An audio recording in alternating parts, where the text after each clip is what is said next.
Well, here we are. Volume 6, easily the most okayest volume in the entire series. It sports arguably the most intense arc of the entire show, the mythological origin point of the entire series, and it's finally where the show got all of its budget back from a certain unnamed disaster of a mecha anime. Not going to lie, I both did and did not expect to get to this volume so quickly. I have set up a precedent that I wait 3 years to build up a nice comfortable buffer for Fixing to sit within. And then they decided to take 2.5 years to develop Volume 9, and the voices in my head began to get restless. This means I'll be breaking one of my cardinal rules of giving Fixing RWBY about a 3-year buffer to work with. But luckily I have some self-restraint and I won't be doing anything crazy like, say, going episodic or anything crazy like that. Yeah, but what if you did? No, that's ridiculous. No, wait. He does have a point. Who's he? Hey guys. Did you know there's donuts in here? No. Wait, there are donuts in here? Yeah, behind all those empty vodka bottles, bruv. Man, this is way better than the basement. I have an idea for Volume 7. Blake finally goes as massive. And they really got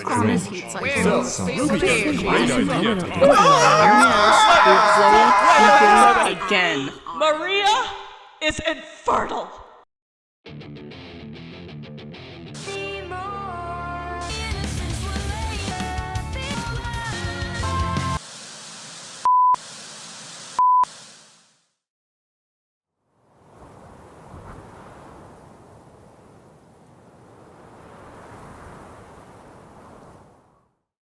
We open Volume 6 following a lily petal floating in the air as it drifts into the chop shop at night.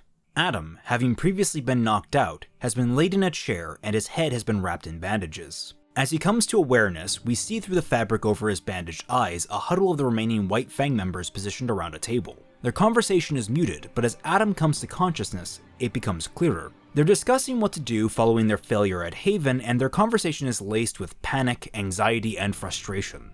Slowly, the conversation becomes more scrambled, with calls to regroup and counterattack, or retreat and bide their time, or willingly surrender to the authorities and hope for a merciful sentence. Hearing this cacophony, Adam staggers from his seat, wavering as he stands. Some of the White Fang notice in turn, their faces lifting at seeing him walking. One eagerly walks up to him, saying, "Adam, thank God you're awake. We don't have much time. The police are closing in and we don't know what to do." Adam looks at him listlessly, then to the floor, then back up. Before anyone can register what happened, Adam has drawn his blade and cut the man down. We follow the man's falling hand, and off-screen we hear shouts of alarm, confusion, combat, and then nothing. The whole time the man's blood puddle has spread, growing to touch his lifeless fingers. The last shot of the chop shop is Adam's foot pressing a motorcycle pedal before riding out of the garage, police lights flickering on the horizon. And with this, we cut to the intro for Volume 6.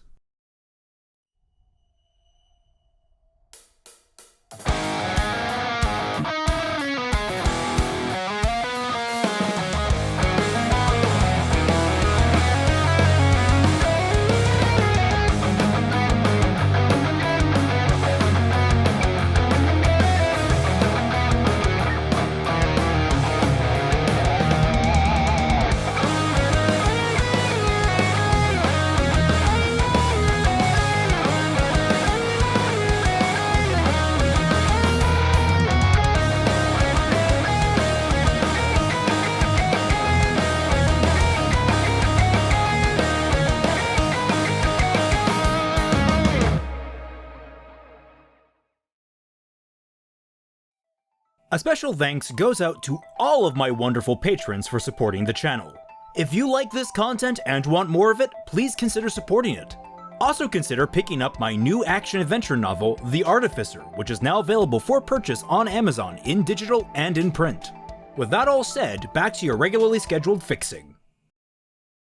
We fade back in on darkness, hollow wooden steps echoing in our ears, coming closer and closer and closer.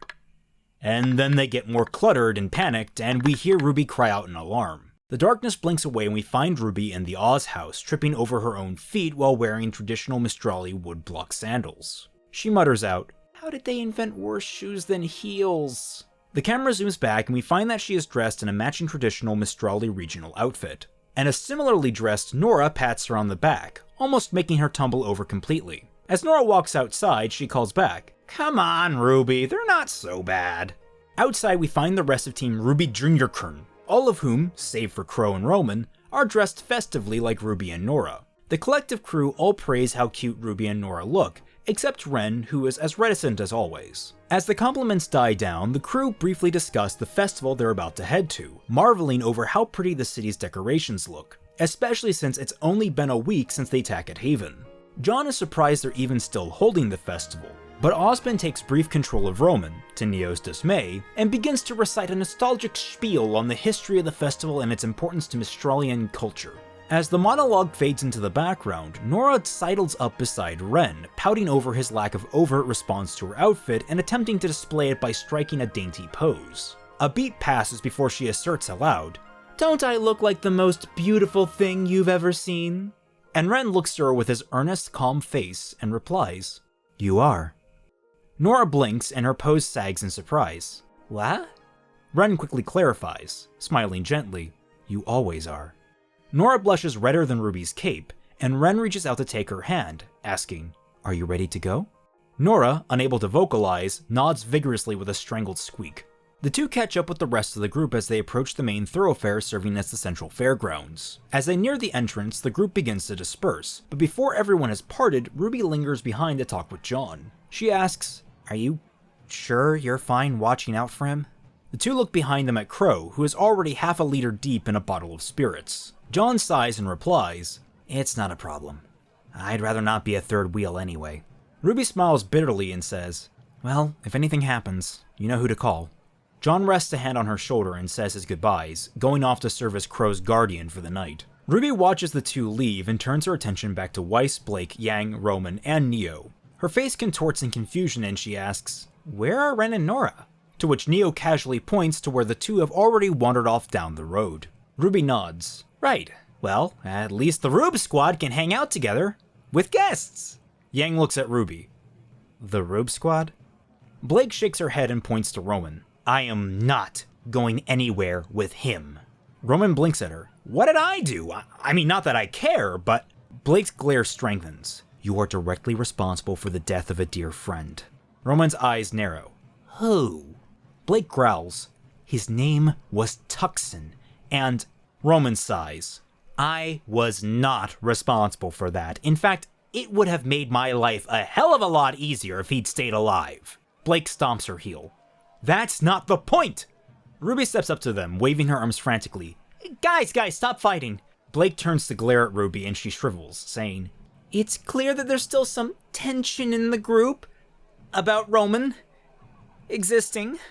Blake nods and turns to point into his chest, saying, "And I've tolerated him so far, but I will not spend my last free day in Mistral with him."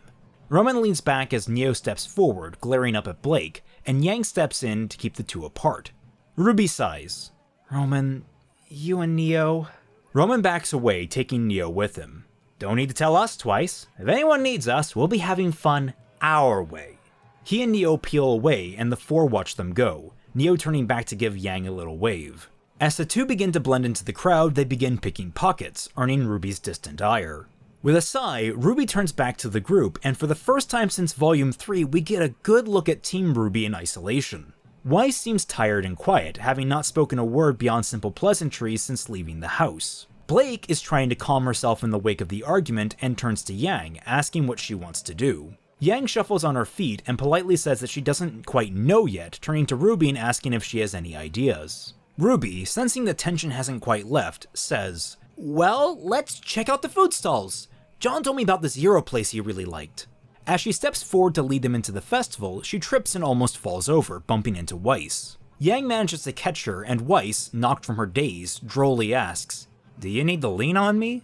Ruby pouts and indignantly pushes herself out of Yang's arms. "I can manage myself, thanks." With that bold declaration, Ruby wobbles forward into the festival, and the three girls behind her give the first signs of genuine amusement since we've seen them. We're treated to a montage of the girls trying to enjoy themselves at the festival, eating a variety of foods, trying to play stall games, and looking at stall knickknacks, including an almost humorous moment where Ruby offers a grim mask to Blake, only for the joke to make Blake uncomfortable. In fact, many of these scenes, though pleasant, have an undercurrent that things aren't quite right. As the night wears on, the partner pairs split off naturally, leaving Ruby and Weiss to pick through a stall's clothing rack. Standing side by side, Weiss is absently picking through the clothes while Ruby watches her quietly but curiously. Finally, Ruby asks, "You okay, Weiss? You've barely said a word all night." Weiss, thumbing a shawl with a lily pattern, comes out of her haze, turning to look at Ruby and replying, "Oh, I'm sorry. I have a lot on my mind." Ruby looks at the shawl and asks, "Do you like it? I can get it for you. It's going to be cold going up north." Weiss drops her hands and says, "It's fine. I was just thinking. I spent all this time trying to get down here to see my sister, only to learn she left for Atlas before I even got here. It feels like I'm flying in circles, like ravens." Weiss gives a dry laugh at the end, steadily reaching into her purse to fiddle with something. Ruby rests a hand on Weiss's shoulder. "But it's not a circle. We're all here, Team Ruby, together." Weiss sighs and presses her clenched fist to her chest. I guess. I just wish we could have stayed longer." Ruby frowns at Weiss, but notices a bit of the wooden Nevermore poking out from Weiss's fingers. Her expression softening, Ruby reaches past Weiss and grabs the shawl off the rack, saying, "You know what? I'll get this for you." Weiss watches Ruby walk towards the cashier and says, "Ruby, wait, I don't really need that." And Ruby casually says back, "It's not a problem. Come on, you and Nora love this stuff." The conversation fades into the background as we pass from that stall to one not too far away, where Blake and Yang are walking together in relative silence, edging on awkward. The two occasionally take quick, cautious glances at one another before something catches Yang's eye and she silently perks up. Blake catches this and looks in that same direction, noticing a pop gun stand, completely ignoring a traditional confectionery stall right next to it. Blake grabs Yang's hand and says, "Oh, a shooting gallery? That looks like fun." Yang's eyes linger on the confectionery stand but awkwardly says, Yeah, sure," as Blake begins to drag her towards the stall. The two arrive and Yang reaches for one of the pop guns, only for Blake to swipe it out from under her, proudly declaring, "I'll win you a plushie." Blake turns to the teller and asks, "How many points for the big one?" And the man replies 30 points. Blake fires off a number of rounds until the gun clicks dry, and by the end, the teller announces, "Ooh, 22 points! So close! Wanna try again?" Blake is about to reply, but Yang has already stepped up, grabbed a different gun, and nonchalantly unloaded on the target. The teller whistles and announces, 30 points! Amazing!" Blake smiles and says, "That's great, Yang. What prize do you want?" As Blake asks this, Yang is already walking away briskly, saying offhandedly, "I'm gonna go look at the lantern displays." Blake's ears droop, and she quickly follows after. We jump over to find Ruby, giggling as a cashier hands her a bag, only to hear Weiss call her name. Giddy, she rushes over to where Weiss is seated between Blake and Yang, serving as an awkward barrier for the two. Weiss asks, "Ruby, where were you?" And she replies, "Well," only to be interrupted by someone calling Blake's name. The four turn to find Sun, waving around the corner of a building. The four brighten at seeing him and stand to greet him, but their words die in their mouth as he steps out, bringing with him Ilya, who is cuffed to his other hand. Shuffling in behind him are the rest of Team Season and even Team Auburn. Brief pleasantries are exchanged, though the most pressing are people's questions about Ilya. Sun explains that he's legally supposed to look after her before she goes back to Menagerie to serve out her sentence. Callie thought it would be nice for Ilya to get some reward for her help at Haven, so letting her go to the festival like this was the compromise. Ilya looks to the cuffs, then Sun, then Team Ruby, and says dryly, "I'd rather be back in jail." Ruby raises a finger and asks, "How do you..." And Ilya cuts her off, saying, "Don't ask." Leaving them for a moment, we cut over to John, who is leaning against one of the scenic fences along the mountainside, pleasantly zoned out in the festival atmosphere. However, the pleasant times are interrupted by the sound of Crow vomiting. The camera pans over to Crow leaning over the edge, emptying his stomach in as little detail as we can afford. John is clearly irritated by this break in the peace, and sighs as Crow finishes and walks over, rubbing the sick from his lips. John asks, "Are you done?" Crow replies drunkenly, slapping the same hand on John's shoulder. "Yeah, thanks, kid. You're a real lifesaver. Crow's hand goes from a show of support to actual support as he briefly loses leg coordination and stumbles into John. John rolls his eyes and pats Crow's back. Yeah, I know. Crow continues. No, really, you're the best. You guys did good work to get here. I'm so proud. You did right by Ruby. You were really there for her. John's face softens at the words and says, more earnestly, thanks. Crow pats harder on John's shoulder, almost painfully it seems. No, thanks. You're... Crow's face goes green, and John very quickly drags him over to the railing and says, Okay, over the railing. The camera pans up to the skies above, where we hear Ruby's voice dramatically retelling the events of Volume 5. Sans the unexpected half-sister, the betrayal by Lionheart, the raid on the airbase, the relic, and Raven. Honestly, all of the interesting things. She makes up for this with creative extrapolations, including a massive atom-masked airship descending on Mistral like a supervillain. Ruby steps up on the table they're all seated around, laughing maniacally in mimicry of Adam. And then Scarlet leans forward and asks, How do you know about the parts you weren't there for? Ruby stumbles on the table, sputtering, The parts I got the important parts! I got the spirit of the story! The two devolve into a small argument, to the amusement of the gathered teams, but Arslan seems resistant to the charm, and seems even bitter. Quietly, Nadir shakes her shoulder. Come on, Arslan, not tonight. It's the festival, take a day off. Yang hears this, and quirks a brow their way. Arslan matches it with a glare, but Nadir goes over Arslan's head, almost literally to tell Yang. She's been hung up on that Cinder lady since we learned she was in the city. She hasn't stopped looking for her. He tightens the grip on her arm. Even when we're supposed to be relaxing. Arslan glares at him. Yang pipes up, however, saying, I don't know where she went. I should have been the last person to see her, but she wasn't where she was supposed to be. I wish I could tell you more. Arslan absorbs Yang's words intently, and Nadir sighs, saying, I wish you could tell her less, honestly, while pinching his temples. In the middle of Scarlet making a counter-argument, Ruby jolts up in surprise, pulling out her scroll. Wait a minute! It's already midnight! We gotta get home! Reese Chloris says, Oh, come on, night's still young. And Weiss is infected by Ruby's growing panic. You don't get it, we have a train to catch tomorrow! Blake, Yang, come on, we gotta go! Yang offers Arslan and Nadir an apologetic shrug before being dragged off by their panicking leadership. We cut to the crew meeting with John in front of the Oz house, where he's lifting the borderline comatose Crow to the door. He takes one look at the crew as they're shuffling into the house and asks, Hey, have you guys seen Nora and Ren? We cut away to one of the minor bridges spanning Mistral's River, a fair distance away from the hum of the festival. The moon is high in the sky, bathing everything in pale, glittery moonlight. We find Ren and Nora cuddling on a bench on the bridge. Nora, clearly content, has shed her shoes to curl up on the bench beside him.